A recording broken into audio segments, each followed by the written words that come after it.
Olá, boa noite a todos e a todas, bom dia, boa tarde para você que vai nos assistir através do YouTube. Estamos aqui mais uma vez nos reunidos, hoje dia 5 de julho de 2021, esse projeto que foi criado pelo Hamilton e teve a felicidade e a alegria de convidar a professora Isabela para nos presentear por essas maravilhas que nós temos assistido a todas as segundas-feiras. Estamos lendo esse livro A Cura, Bert Hellinger, hoje início na página 79, a leitura vai ficar por conta da Dulce.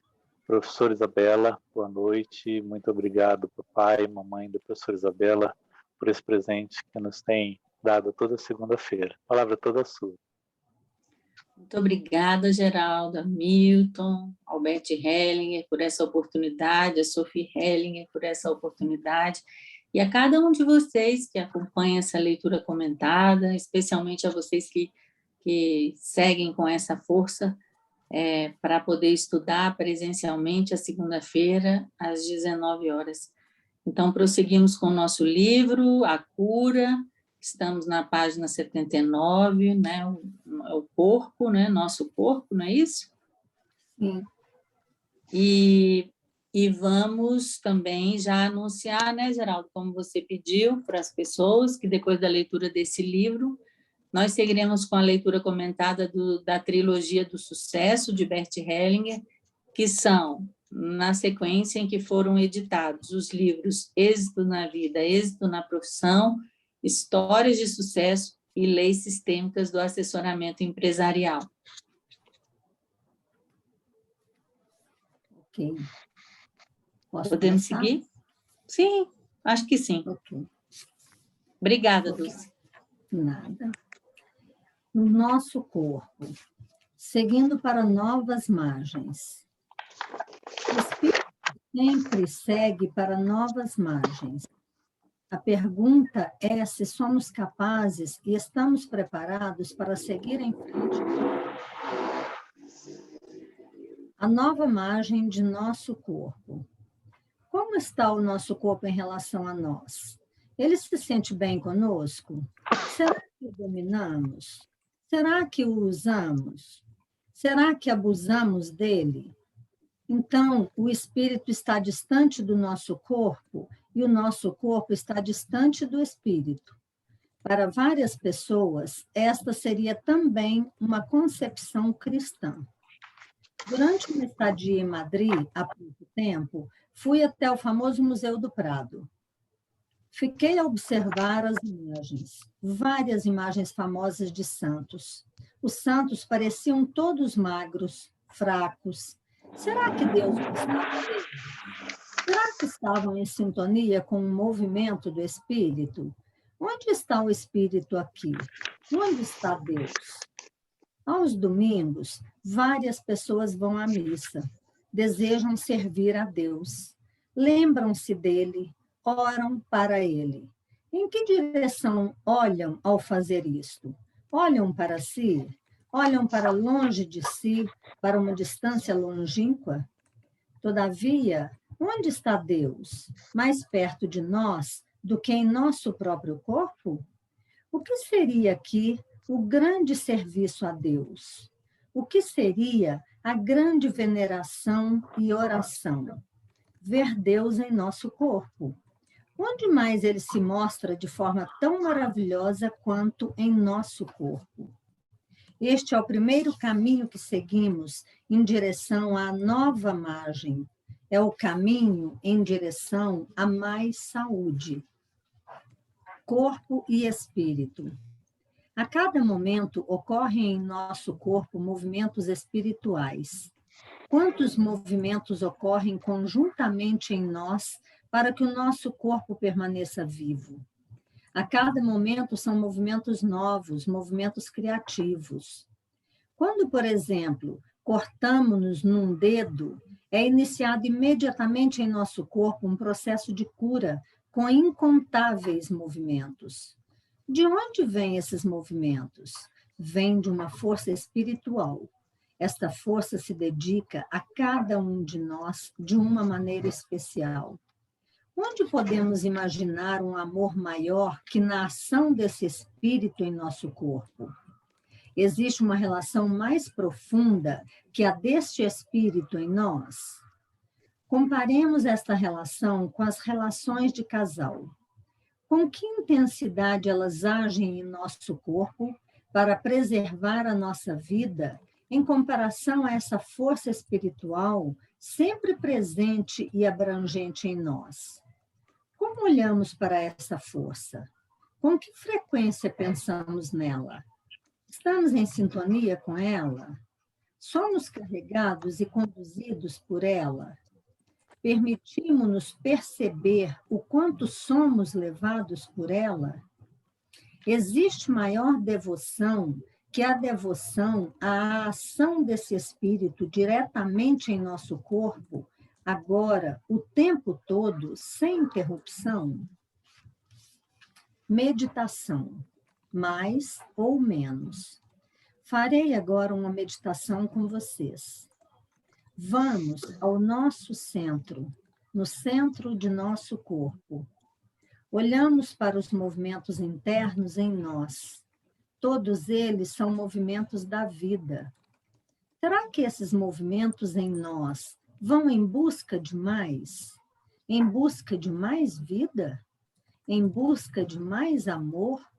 Em busca de mais saúde? Em busca de mais sucesso?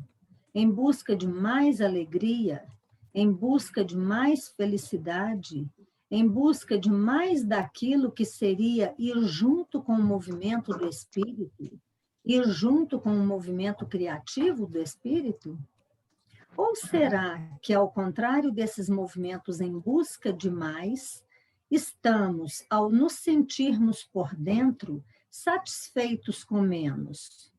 Será que paramos com os movimentos em busca de mais e passamos a nos mover em busca de menos?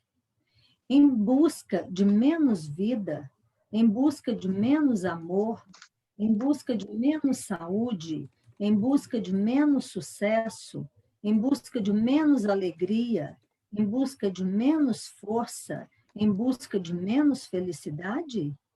Esse seria o movimento contrário.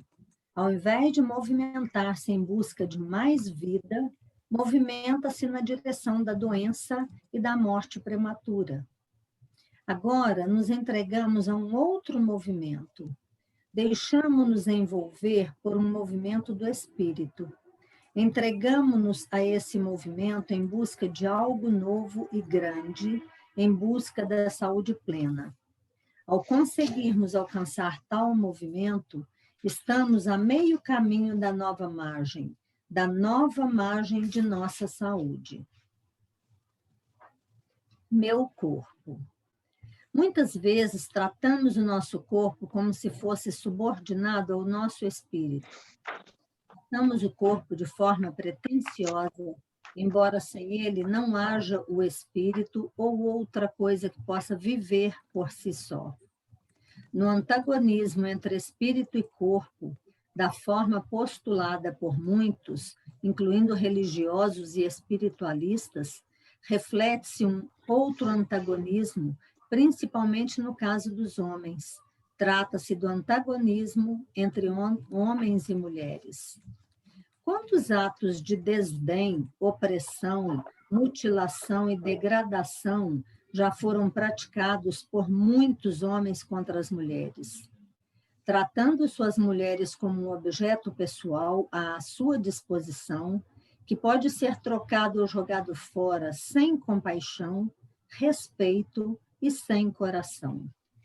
Muitas vezes, agem da mesma forma com relação a seu corpo. Negligenciam-no, colocando-o em risco pelos chamados valores espirituais, frequentemente em busca de uma glória vaidosa. O que nos resta de uma guerra ou campanha, além do estupro de uma mulher, no cenário da nação derrotada, levando por sua vez ao estupro de diversas mulheres sem compaixão, respeito e coração? Onde começa para nós a reconciliação e a paz em todos os níveis? no respeito e amor às mulheres e na tomada pelo homem de uma posição embaixo e ao lado da mulher. Esse movimento vai muito além da chamada igualdade de direitos, da mesma forma como não é possível haver uma igualdade de direitos corpo e espírito, mas apenas a união de algo com aquilo que o precede, carregando-o e suportando-o na vida. Quando penso no que muitos homens fizeram às mulheres durante tanto tempo, meus olhos enchem-se de lágrimas, assim como quando penso naquilo que eu e muitos homens fizemos ao corpo delas e ao corpo de diversas outras pessoas. Muitos homens, principalmente os homens, tratam a terra da mesma forma que tratam as mulheres, apesar de esta ser o único abrigo. De forma similar, lidam também com o dinheiro. Diferentemente do dinheiro proveniente de um salário merecido por um trabalho, o dinheiro que chega às mãos dos homens proveniente do ganho sem motivo, como aquele que provém de uma nova guerra, mutila os verdadeiros responsáveis pela sua origem. Como podemos voltar aos nossos fundamentos? Como é possível para os homens retornarem às mulheres? Como retornam às suas mães as mulheres que se sentem numa situação similar com relação a seus corpos? Com humildade, retornamos à terra a partir de uma altura arrogante. Com um deslocamento de peso, retornamos do ar de volta para a terra, atraídos pelo solo materno, do qual viemos e o qual nos nutre e carrega. Assim, as mulheres carregam os homens e as outras mulheres com amor materno, vinculadas e unidas a eles, sem se sobrepor aos mesmos. Também dessa forma, retornamos ao nosso corpo e, por meio deste, ao poder criativo. Arquétipo e origem de toda a vida, que encontramos em sua forma mais ampla na mulher e na mãe, assim como em nosso corpo. Como? Com um amor primordial que, de forma maternal, diz a tudo aquilo que traz à existência, que se torne, que seja, que viva. Ok. Vamos seguir até aqui para nosso primeiro comentário. Bom, como vocês podem perceber pela leitura desse livro, Bert Hellinger, ele começa falando da alma, do espírito, para depois ele falar sobre o corpo, que é onde nós estamos agora. E ele nos leva a uma compreensão mais ampla, e por isso ele chama de novas margens, sobre o nosso próprio corpo, né? Então, ele busca nos levar a uma compreensão do corpo não apenas física, não apenas mecânica, mas mostrando que existe essa interconexão íntima entre o corpo, entre a alma e o espírito. E ele nos leva a perceber qual é a atitude que nós temos em relação ao nosso corpo. Nós usamos o nosso corpo, abusamos do nosso corpo. Como nós nos sentimos em relação a esse nosso corpo revela de que maneira nós estamos em relação a essa dimensão espiritual e ainda mais em relação aos homens e às mulheres. Bert Hellinger nos mostra, né, de que maneira mais bela pode ser esse serviço a Deus quando compreendemos que, ao invés de olhar para o céu, nos toca olhar para a terra, para o nosso próprio corpo, para as nossas relações cotidianas, para o nosso trabalho. Então, de uma certa maneira, como seria essa nossa relação com o corpo se víssemos nesse corpo o próprio Deus, a própria divindade? Então, ele mostra que esse caminho em direção a mais saúde, ele passa através do corpo, mas passa especialmente de uma compreensão do corpo. E que essa regeneração que muitas vezes nós buscamos quando estamos doentes, ela vem deste movimento espiritual e dessa conexão com algo maior. E o que acontece? Para onde nós somos levados? O que ele nos mostra, né? Ele nos mostra que, dependendo da maneira como nós somos, como nós olhamos para o nosso corpo, nós somos levados a esse caminho que ele nos conduz de crescimento espiritual. E aí, ele nos leva, através dessa meditação, a saber se nós estamos indo para o mais ou para o menos. Mais o quê? Mais amor, mais saúde, mais sucesso, mais felicidade. Ou se nós estamos satisfeitos com menos, né? Com o estado que o nosso corpo está, com a nossa vida, com o nosso amor, com a nossa saúde, com o nosso nível de sucesso, com o nosso nível de alegria ou de felicidade. E a ideia é que nós não vamos apenas perceber esses movimentos, né? Então, assim, esses movimentos podem se revelar nas coisas mais simples da vida. Então, assim, eu vou para a academia ou eu não vou para a academia? Eu como uma comida que eu sei que não me faz bem, ou eu bebo alguma coisa que eu sei que não me faz bem, ou eu opto por outra coisa que me faz melhor, né? Então, a ideia é que a gente possa não apenas tomar consciência desse movimento, que em última instância é para mais vida ou menos vida, no caso, morte, e, a partir daí, nos entregarmos a um outro movimento, ou seja, que nos conduz a um outro tipo de relação com o nosso corpo, né? E aí, depois, eu acho que ele traz uma contribuição muito importante, que vai na raiz da modernidade ocidental, né, que se constituiu com o pensamento cartesiano, dessa divisão que existe entre corpo e mente, e que, na verdade, entre corpo e espírito, né, podemos dizer assim, Bert Hellinger mostra que reflete outros antagonismos, por exemplo, dessa relação entre o homem e a mulher.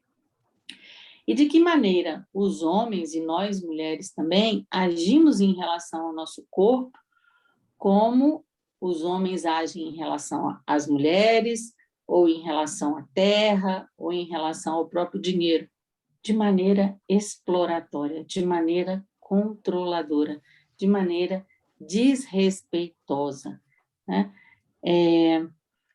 E aí ele nos mostra que a paz, e no caso a reconciliação e também a saúde, elas vão surgir a partir de uma reconciliação ainda mais profunda, né? Que tem a ver com essa reconciliação entre o homem e a mulher, dos homens poderem se perceber. Observem vocês embaixo e ao lado da mulher. E o que ele está querendo dizer com isso, com embaixo?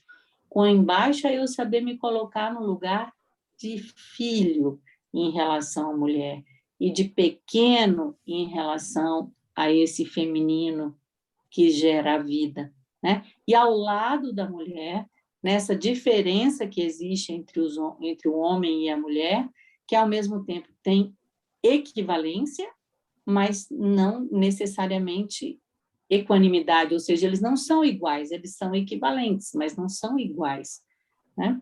E por isso Bert Hellinger fala que não é possível ter uma igualdade exata de direitos, por assim dizer, já que somos diferentes, né?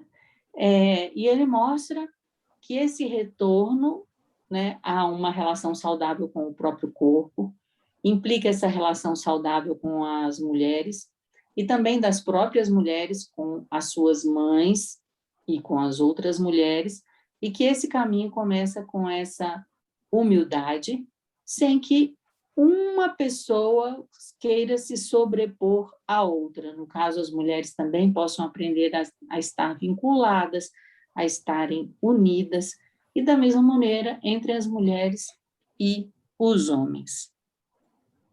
Alguma pergunta, algum comentário em relação a isso?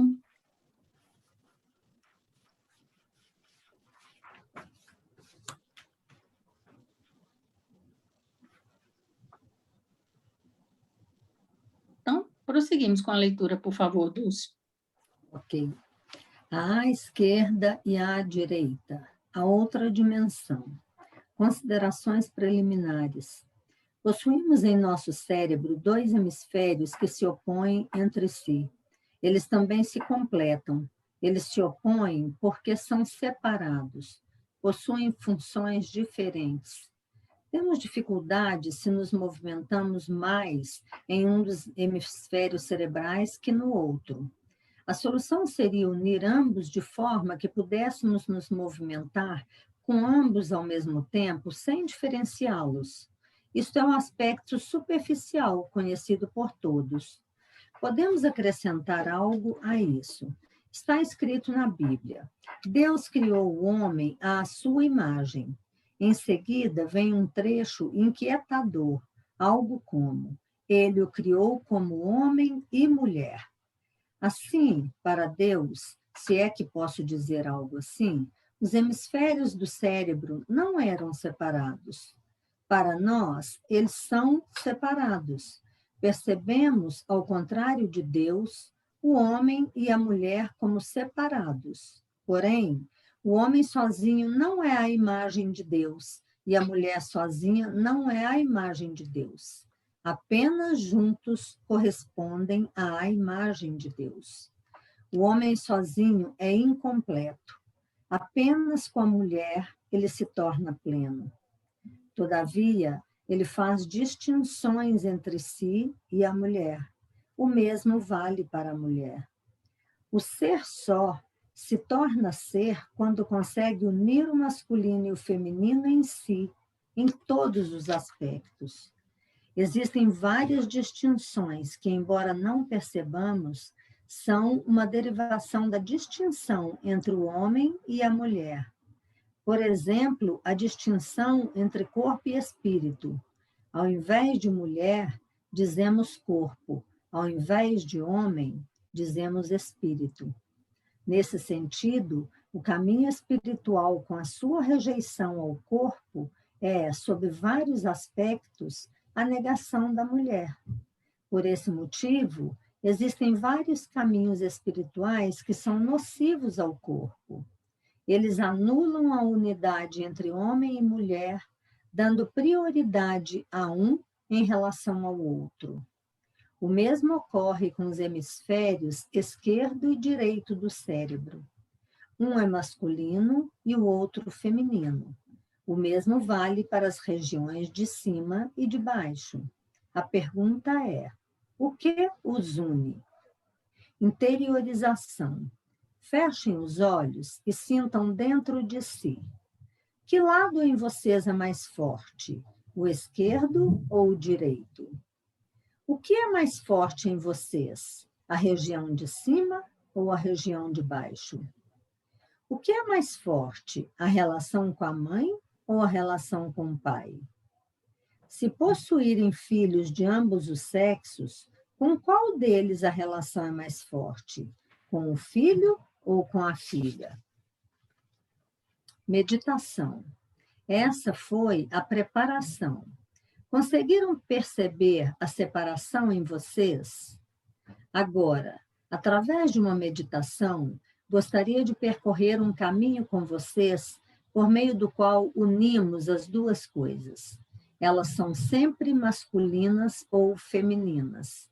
A pergunta é: como juntamos ambas em uma unidade? Ao atingirmos isso nas diversas áreas, também alcançamos a unidade entre homem e mulher em nós e nas relações com os nossos parceiros. Esquerda e direita. Fechem os olhos. Voltamos nossa atenção aos braços direito e esquerdo. Separem os braços e virem as palmas das mãos para cima. As mãos ficam repousadas sobre as coxas. Relaxem. Agora, sintam primeiro uma mão e depois a outra. Qual das duas é mais forte? Qual é mais fraca? Sem olhar para nenhuma das mãos, olhem para frente, até que ambas se unam. Isto significa: uma mão torna-se mais e a outra também. Esperamos até o momento em que não pensamos em nenhuma das mãos mais que na outra. Direita e esquerda se tornam uma, infinitamente uma. Aqui se processa algo no qual os opostos se anulam. Eles se tornam um entre si, em cima e embaixo. Agora faremos o mesmo com as regiões de cima e de baixo. Primeiro olhamos para cima e depois para baixo. Por onde em nosso corpo passa a linha de separação? Também aqui esperamos até que ambos se juntem em uma unidade. Sentimos a diferença em nós quando alcançamos a unidade. Pai e mãe. Agora fazemos o mesmo com o pai e a mãe. Sentimos diretamente em nós o lugar do pai e o lugar da mãe. Qual dos dois é negligenciado e fica em segundo plano? Esperamos num movimento interno até que ambos se tornem um em nós, iguais e um só ao mesmo tempo. Ampliamos esse movimento ao sentirmos com o nosso pai também os seus pais junto a ele e com a nossa mãe também os seus pais junto a ela. Sentimos a diferença em termos de plenitude e força. O relacionamento de casal. Agora transferimos esse movimento ao nosso relacionamento de casal. Quem ou o que nessa relação está em primeiro plano? Quem ou o que está em segundo plano? Há algo que está mais à direita ou à esquerda? Quem ou o que está mais em cima ou mais embaixo? Permitimos que eles se unam, ambos com o mesmo valor.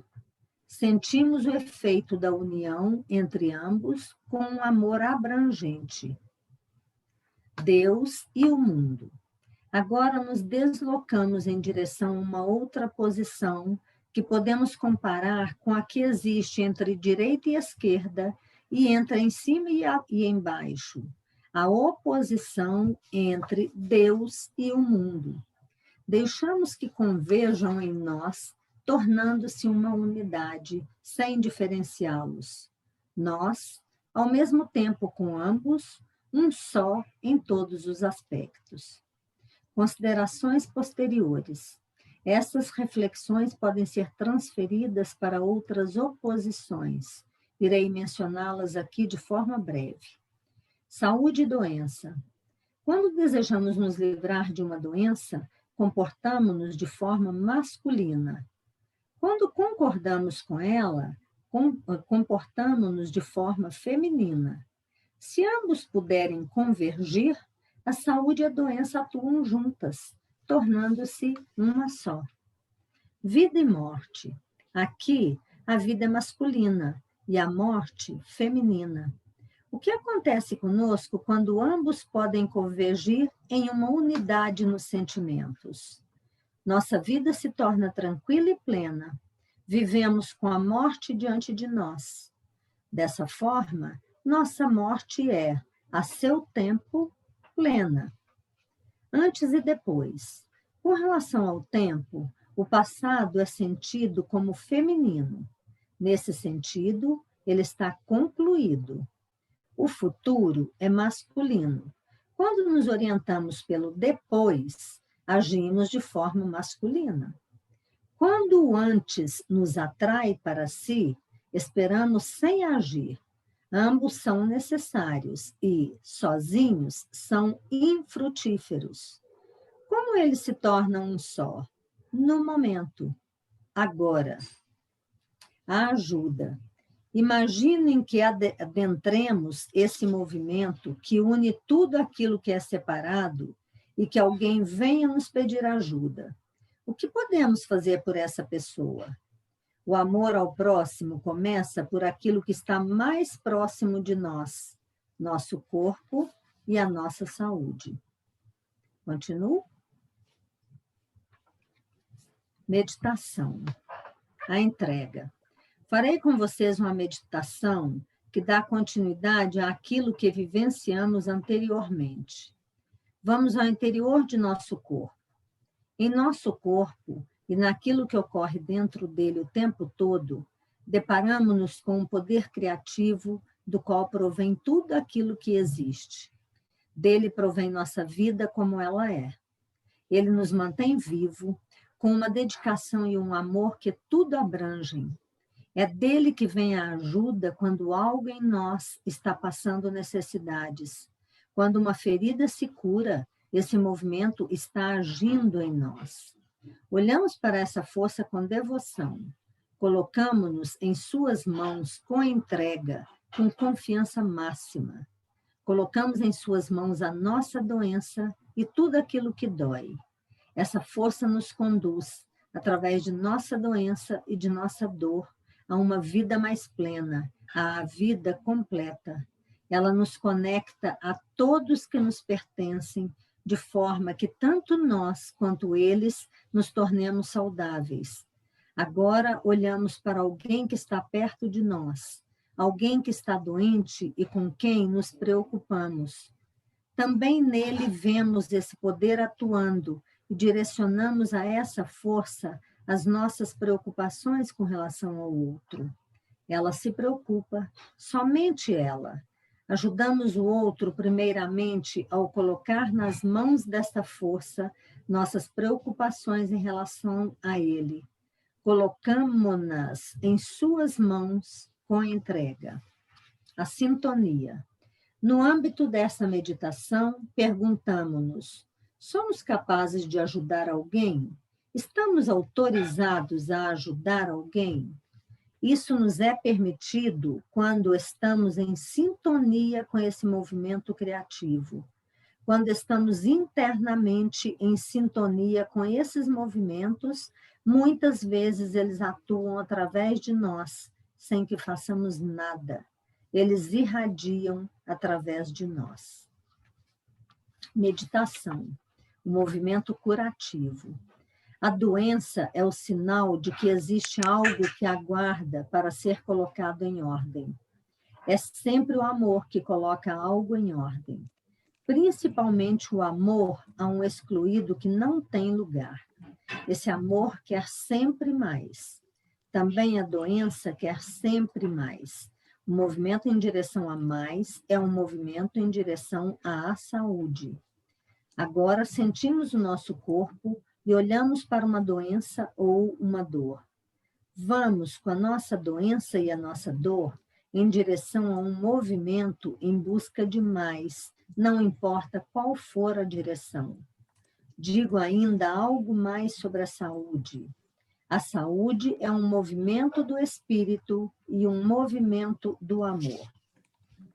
A alimentação. Não, agora a gente para.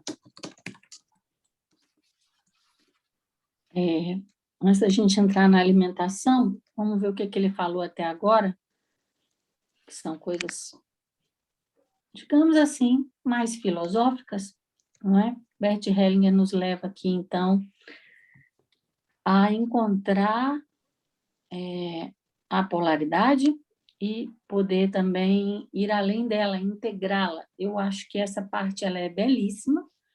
Eu convido vocês a marcarem especialmente a meditação que ele conduz à integração. Então, ele mostra como homem e mulher não podem ser vistos como totalmente separados, assim como nós não podemos ver os nossos hemisférios do nosso cérebro como separados, que só juntos, homem e mulher, formam a imagem de Deus. Então, o homem é incompleto, a mulher é incompleta, e se trata de uma tarefa para nós, enquanto seres humanos que somos homens ou mulheres, no sentido biológico, aqui nós não estamos falando de gênero, encontrar esse relacionamento saudável um com os outros, essa união, tanto em nós mesmos, do feminino como masculino, como no nosso relacionamento, né? Seja com o nosso próprio corpo e com o que é espiritual, como Bert Hellinger nos mostrou, seja com o homem e a mulher, seja com a natureza. E ele mostra que, muitas vezes, os caminhos espirituais que não valorizam o corpo, que rejeitam o corpo, na verdade, escondem aí uma rejeição à mulher. E isso é muito importante, vindo dele, já que ele foi um padre, né, e um teólogo, estudou diferentes religiões. Então, depois ele vai nos levar a essa meditação, buscando especificamente o que une, porque perceber as diferenças, nós percebemos. Podemos perceber a diferença entre os lados do nosso corpo, o lado direito e esquerdo, a parte de cima e a parte de baixo, e muitas vezes ele também nos conduz a perceber de que maneira preferimos um filho homem a uma filha mulher, ou vice-versa, mas o que realmente nos leva à união? O que pode levar à união é algo que está além das polaridades, né? Então, se trata de um movimento do espírito e ele nos conduz isso, mostrando a separação que existe entre a separação imaginada, né? Entre corpo e espírito, entre direita e esquerda, cima e embaixo, pai e mãe, e ele vai nos levando passo a passo a fazer a integração de todos esses aspectos, mostrando que eles só podem se integrar em um momento, que é agora, e a partir da percepção de que são iguais, mas diferentes, e ao mesmo tempo compõem uma unidade. E depois ele nos leva a perceber que tipo de atitude nós temos em relação à doença, como querer se livrar da doença seria uma atitude masculina, e a concordância com a doença, uma atitude feminina. Então, como nós precisamos desses dois aspectos para aprendermos o que é a lição, que essa lição que a doença tem para nos mostrar, que tão maravilhosamente ele chega no final, nos explicando que essa saúde é, na verdade, um movimento do espírito que busca, que aguarda amorosamente que algo seja colocado em ordem, né? Então, assim, a doença, ela mostra que algo precisa ser colocado em ordem, e isso só pode ser colocado em ordem através desse amor, dessa integração das polaridades, e ele mostra que a saúde, então, é esse movimento do espírito que conduz a essa integração.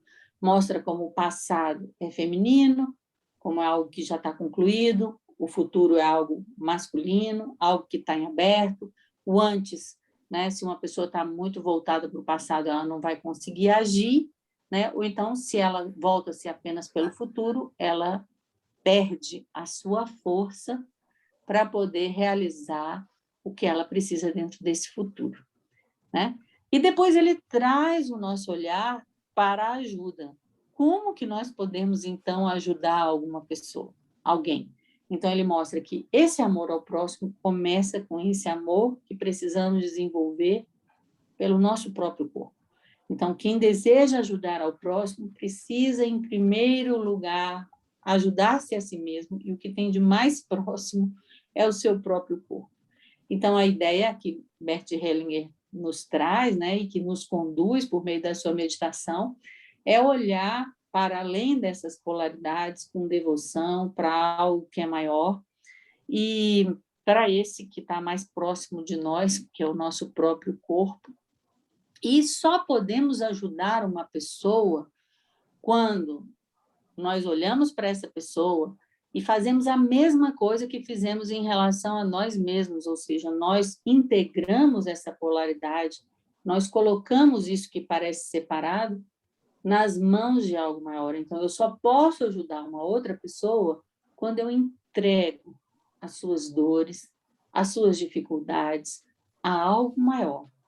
Então, essa é uma condição da ajuda que Bert Hellinger nos ensina. E essa ajuda, ela só é permitida quando nós estamos em sintonia com esse movimento. A doença é um sinal de que algo necessita de mais amor, que algo precisa de um olhar mais generoso da nossa parte e que existe um movimento que quer nos conduzir a algo maior.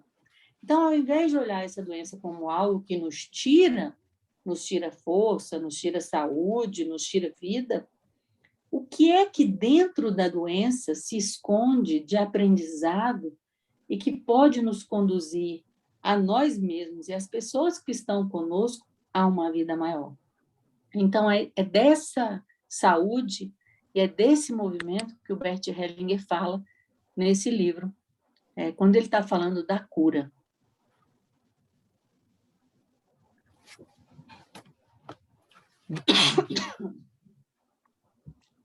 Pode continuar? Se não tem nenhuma pergunta, nenhum comentário, sim. A alimentação. Existe um ditado que diz: você é aquilo que come.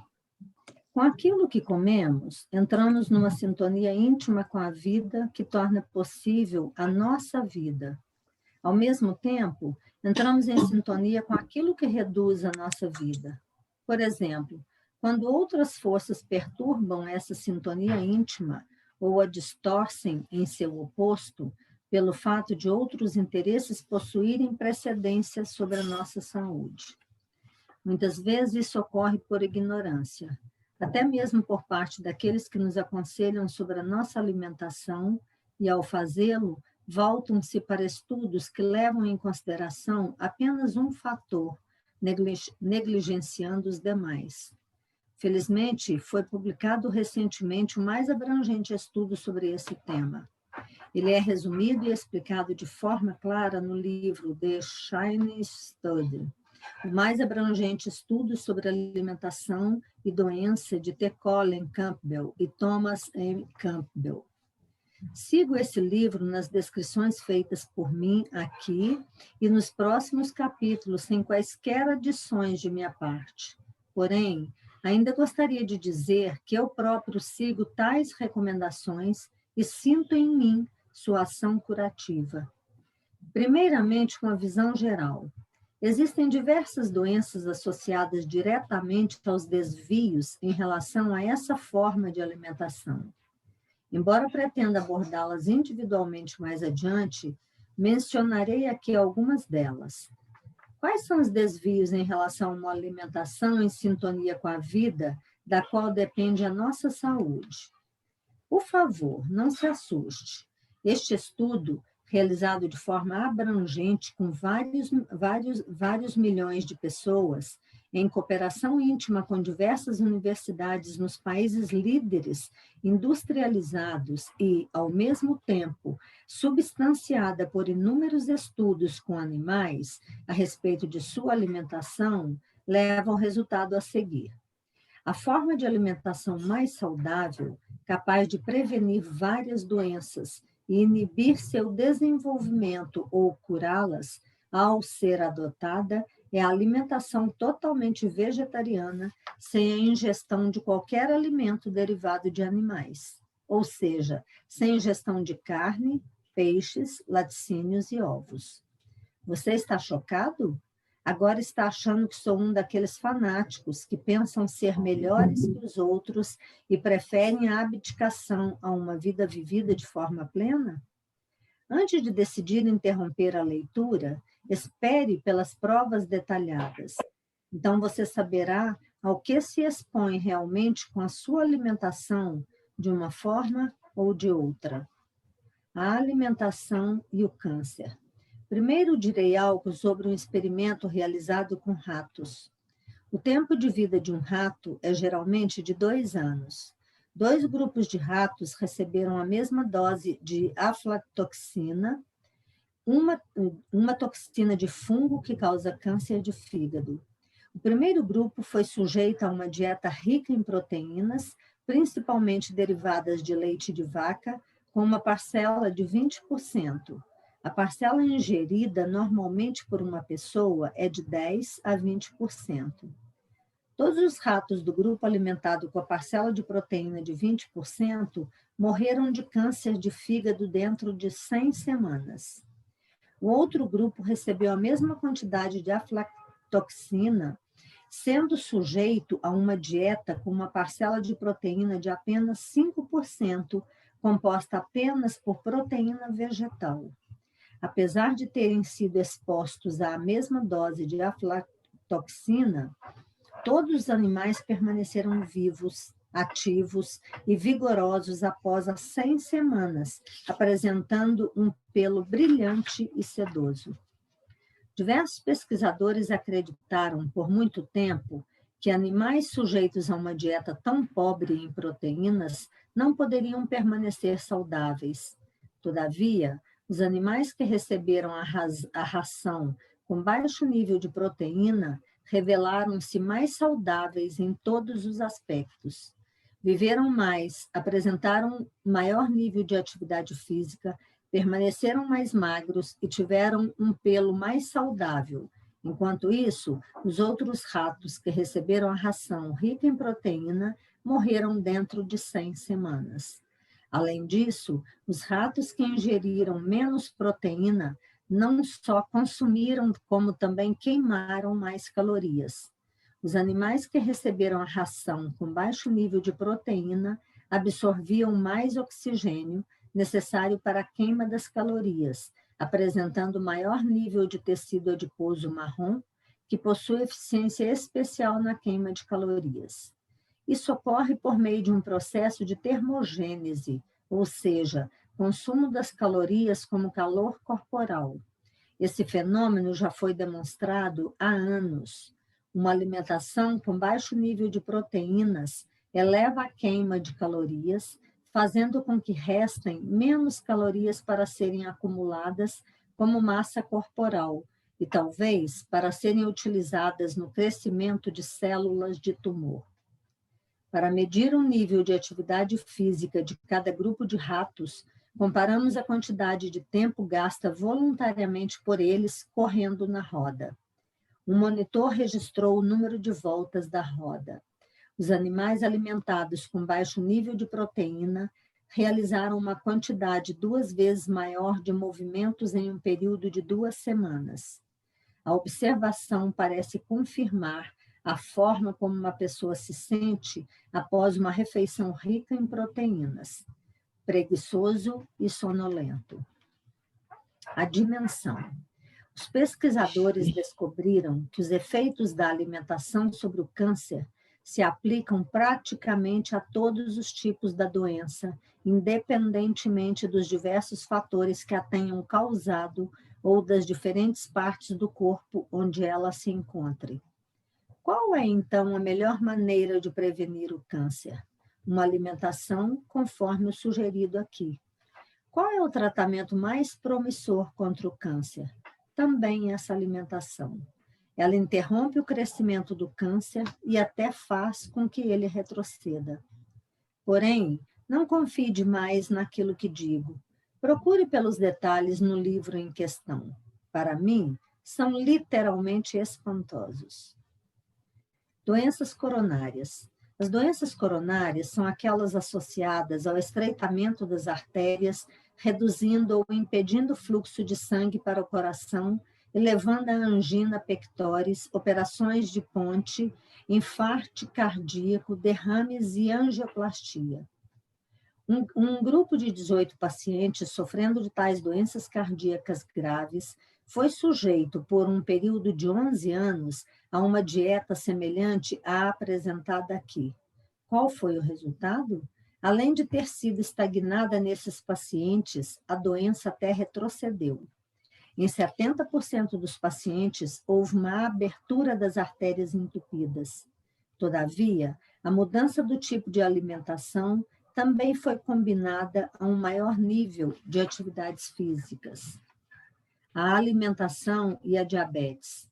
Existem 2 tipos de diabetes. Diabetes do tipo 1 não são capazes de produzir uma quantidade adequada de insulina porque as células produtoras de insulina de seu pâncreas foram destruídas. Isso é o resultado de um ataque do corpo contra si mesmo, o que torna a diabetes do tipo 1 uma doença autoimune. Os diabéticos do tipo 2 são capazes de produzir insulina, mas essa não cumpre sua tarefa. Os medicamentos e as operações modernas não são capazes de curar a diabetes. Como consequência, os diabéticos são acompanhados por medicamentos e tratamentos médicos durante toda a vida. Porém, há esperança. De fato, há mais que esperança. Os alimentos que consumimos possuem uma enorme influência sobre essa doença. Uma alimentação adequada não só previne a diabetes, como também trata a doença. A seguir apresento um resultado. Após mudar para uma dieta completamente vegetariana, os diabéticos do tipo 1 puderam, após apenas 3 semanas, reduzir sua dose de insulina em 40%. Seu perfil de açúcar no sangue melhorou de forma expressiva. Também é importante mencionar que o nível de colesterol dos indivíduos foi reduzido em 30%. Os diabéticos do tipo 2 reagem melhor a terapias que os do tipo 1. Após a mudança para uma dieta completamente vegetariana, todos os indivíduos de um grupo controle com 25 integrantes, com exceção de uma pessoa, puderam interromper a medicação com insulina dentro de poucas semanas. Também foi comprovado que os benefícios da alimentação vegetariana continuam ao longo dos anos, contanto que a dieta seja mantida. Como sugere a diabetes tipo 1 em crianças? Não, como surge a diabetes tipo 1 em crianças? A principal causa é quando um bebê não é amamentado o suficiente, sendo alimentado com proteína de leite de vaca, possivelmente proveniente de alimentos para bebês. Conclusão: o leite de vaca é capaz de causar uma das doenças mais fatais dentre as que podem ser contraídas por uma criança. Sendo assim, aconselho pais com filhos pequenos a se informarem imediatamente através do livro mencionado acima. Mesmo crianças diabéticas podem, através da mudança na alimentação, passar a precisar de menos insulina. Alimentação e obesidade. A solução para todos os problemas de obesidade é uma alimentação baseada em alimentos vegetais nutritivos, associada a uma quantidade adequada de atividade física. Em um grupo controle, 4.500 pacientes participantes de um programa de 3 semanas perderam 5,5% de seu peso corporal, sem precisar jejuar, apenas passando a ingerir somente alimentos vegetais. Como proceder diante disso? Em primeiro lugar, descarte todas as concepções relativas à quantidade de calorias. Falando de forma geral, você pode comer o tanto que quiser e emagrecer mesmo assim, desde que ingira o tipo certo de alimentos. Em segundo lugar, não precisa ficar esperando por abdicação, privação e comidas insossas. Isso não é necessário. Sentir-se com uma fome é um sinal de que algo não está certo. A fome constante, sentir-se com fome é um sinal de que algo não está certo. A fome constante faz com que seu corpo desacelere o metabolismo como mecanismo de defesa. Além disso, nosso corpo é dotado de mecanismos que permitem que recebamos exatamente a quantidade certa de nutrientes vegetais, sem que tenhamos que pensar sobre cada pequena coisa que comemos. Dê ao seu corpo o alimento adequado e ele irá fazer a coisa certa com o mesmo. Resumo. Possuímos atualmente um amplo espectro de provas científicas de que uma alimentação baseada em alimentos vegetais nutritivos é a melhor para o coração, a melhor contra o câncer, a diabetes e as doenças autoimunes, bem como a melhor para os nossos rins, ossos, olhos e para o nosso cérebro. Ok.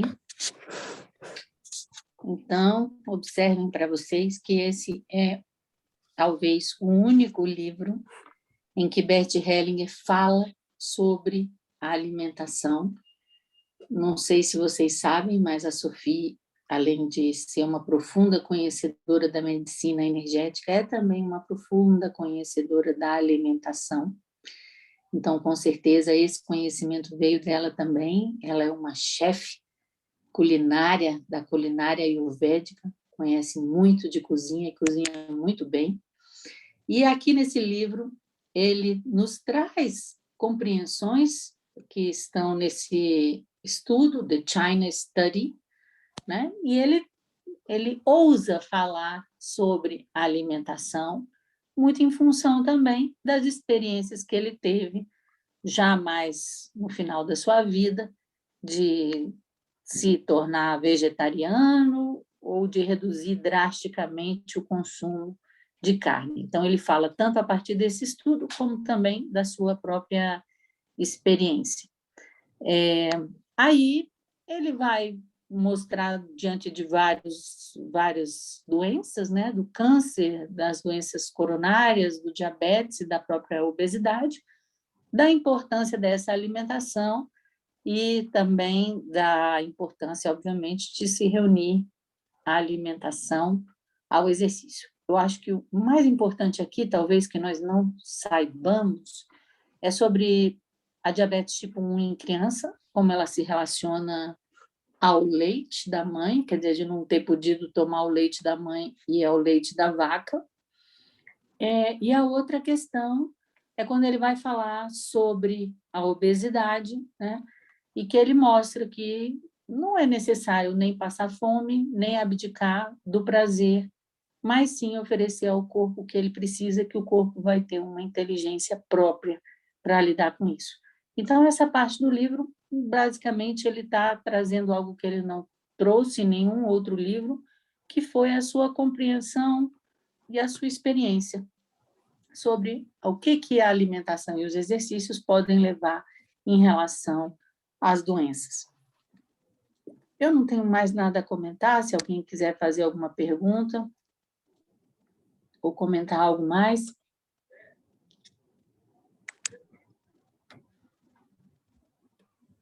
A gente pode tanto seguir com a leitura, ou então para uma questão pessoal de algum dos participantes.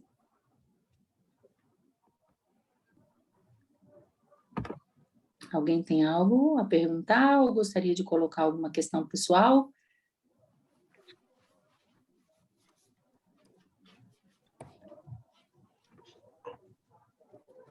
Professora? Sim. É o Arnaldo. Oi, Arnaldo. Essa questão, eu sei conscientemente, por tudo que eu já fiz na minha vida, eu sei da toda a importância da alimentação, eu sei de tudo, aqui. Eu tenho diabetes, né? Ela tem ficado 160, às vezes um pouquinho mais, mas normalmente eu não tenho chegado a 100. Eu entendo que tem um padrão. Eu não consigo fazer o que eu sei que tenho que fazer. Eu só tenho 62 anos agora, e desde os 40 eu já melhorei muito.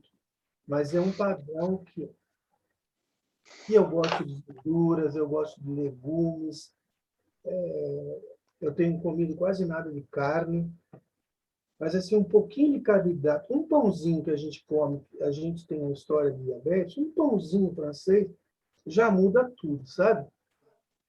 Uhum. Eu tenho uma família grande, tenho um social que sempre vai na contramão do que eu gosto, do que eu sei, do que eu acho que já deu para você entender. É Bom, uma barreira.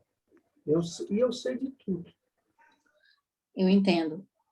A sua diabetes é tipo 1 ou do tipo 2? Tipo 2. Deixa eu te contar. Minha avó, Dona Brassa Munhoz, que veio beber uns 5 anos pelo Cabo, morreu de diabetes, com 50 e poucos anos. Naquela época, de 30 anos atrás, as pessoas morriam mais cedo, né?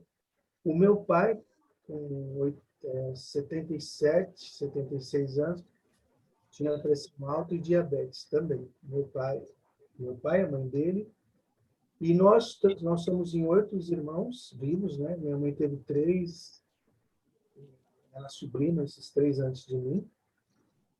Mas, assim, de todos os 8, acho que 6 ou 7 têm diabetes. Ok. Primeira coisa, aí falando sobre, antes da gente propriamente entrar num trabalho pessoal, mas fazendo como é que se diz, uma explicação genérica para todos, né? Vocês observaram que ele falou assim, eu sei de tudo, mas eu não consigo. Então, como seria, Arnaldo, falar, eu sei de tudo, mas eu não quero?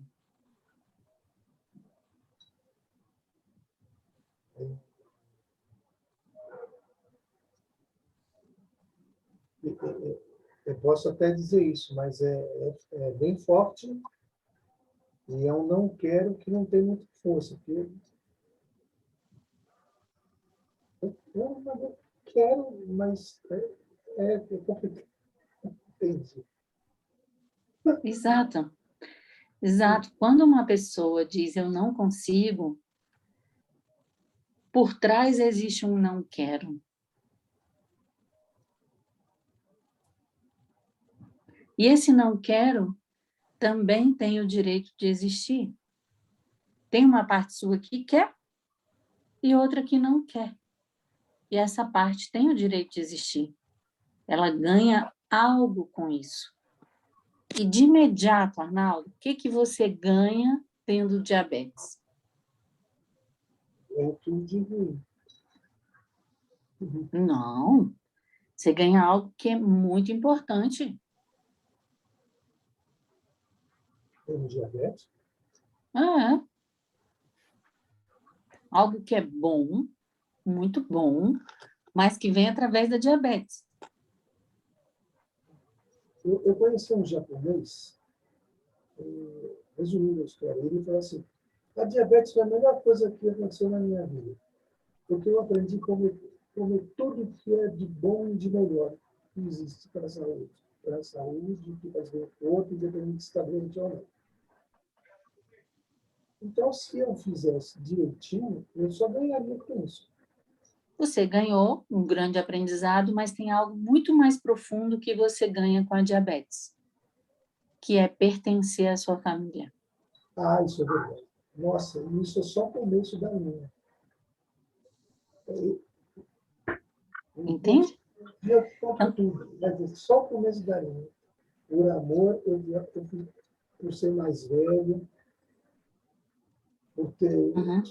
ido aos 3 que não vieram, e eu sei da história, minha mãe não conta, os outros 7 vêm também. É muito amor. Como chama?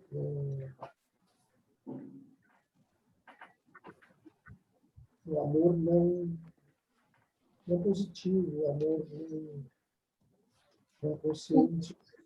Isso é o, é o amor cego. Amor Mas cego. veja bem, é como se a força para amar diferente fosse maior do que a força para comer diferente. Entendeu? A força para amar diferente é maior do que a força para comer diferente. E eu também já vi o Bert Hellinger trabalhando com a diabetes, e, se não me engano, está lá registrado nos cursos que ele deu em Águas de Lindóia. Se você quiser, tem uma constelação que ele fez com uma pessoa. Isso tem a ver, a diabetes, muitas vezes, com a perda da alegria da criança. Essa é a criança que come doce. Eu já não posso mais ser criança. Engraçado que meu não é doce, eu não sou fanático por doce. É um arroz, um pãozinho. O doce eu não vou atrás mesmo.